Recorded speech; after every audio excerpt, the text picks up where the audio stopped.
বনি ইসরাইলের একজন বড় আবিদ ছিল, নাম জুরাইজ অনেক বড় আল্লাহর ওলি। পাহাড়ের উপরে তার বাড়ি। সারা রাত তাহাজ্জুদ গুজার হয়। তার গির্জার পাশে তার মায়ের ঘর। তাহাজ্জুদ গুজার হতে হতে বড় আল্লাহর ওলি হয়েছে। প্রতি রাতে তাহাজ্জুদ পড়তেন। একদিন তাহাজ্জুদের নামাজে দাঁড়ালেন। ইন দ্য মিন টাইম ওনার মা পাশের ঘর থেকে ডাক দিয়েছে, বাবা জুরাইজ, ও বাবা পানি খাওয়া। জুরাইজ মনে মনে ভাবে, হায় হায়, আমি তো নামাজে দাঁড়ানো, নামাজ পড়বো নাকি, মারে পানি খাওয়াবো। মনে মনে ভাবলো নামাজটা শেষ করে নেই, তারপরে মায়ের কাছে যাই। কিছুক্ষণ পরে আবার তার মা ডাকে, ইয়া জুরাইজ, ও জুরাইজ পানি খাওয়া। আবার জুরাইজ মনে মনে বলে, নামাজের পরে যাব, নামাজটা শেষ করি। কিছুক্ষণ পরে আবার মা ডেকে ওঠে, জুরাইজ মনে মনে ভাবে, এই তো নামাজ শেষ, এখনই যাব, এখনই আমার জনম দুঃখনি মারে পানি খাওয়াবো।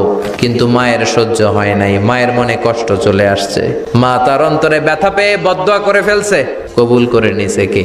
আপনার আল্লাহর ওলি না মুফাসসিরে কোরআন না হাফেজে কোরআন, ইট ডাজন্ট ম্যাটার, এটা কোনো বড় বিষয় না। মা হাত তুলে কিছু কইলেই কবুল। ও আল্লাহ, বেশ্যা নারীর ফিতনায় না ফেলে জুরাইজকে মেরো না। কবুল করলো কে? আল্লাহ। 3 দিন পর এক বেশ্যা নারী এসে হাজির। দরজায় নক করতে শুরু করেছে। জুরাইজ দরজা খোলো। খোলার পরে বেশ্যা নারী বলে, দেখো আমি কত সুন্দরী, অনন্যা, পৃথিবীর কেউ দেখবে না, চলো আমরা অপকর্মে লিপ্ত হই। জুরাইজ বলে, আমি আল্লাহরে ভয় পাই, আমার এইখান থেকে দূর হয়ে যাও। জুরাইজের কাছে সুবিধা করতে পারে নাই। না পেরে বেশ্যা পাহাড় থেকে নেমে এসে দেখে এক রাখাল সারাদিন ছাগল চড়ানোর পর ক্লান্ত শ্রান্ত হয়ে ঘুমাইতেছে। রাখাল রে উঠায় বলে, দেখো আমি সুন্দরী। রাখালকে পাইছি তোরে। বেশ্যার রাখাল মিলে জিনা ব্যভিচার করেছে, অপকর্মে লিপ্ত হয়েছে, অবৈধ শারীরিক সম্পর্কে জড়িত হয়েছে। তাদের এই অবৈধ সম্পর্কের ফলে বেশ্যার পেটের ভেতরে বাচ্চা দিয়ে দিছে কে? 3 মাস পরে বেশ্যার পেটটারে এত উঁচা কইরা দিছে কে? এলাকার লোকেরা ধরছে, কিরে তোর তো বিয়ে হয় নাই, বাচ্চা পাইলি কই?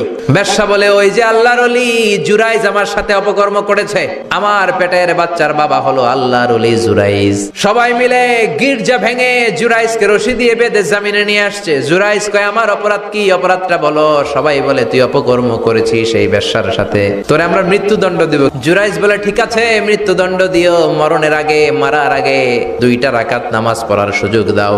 জুরাইজ 2 রাকাত নামাজ পড়ে চোখের পানি ছেড়ে দিয়ে আল্লাহর ডেকে বলে, মাবুদ রে, আমি বেশ্যার পেটের বাচ্চার একটা প্রশ্ন করব, তুমি যদি আল্লাহ এক হও, বেশ্যার পেটের বাচ্চার মুখের জবান খুলে দিবা।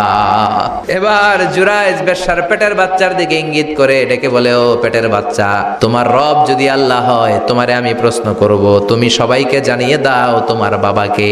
বেশ্যার পেটের ভেতর থেকে ছোট্ট বাচ্চা আওয়াজ করে বলল, আপনি আমার বাবা নন। ওই যে সিপার মধ্যে দাঁড়ায় আছে রাখাল, ওই রাখাল হলো আমার বাবা।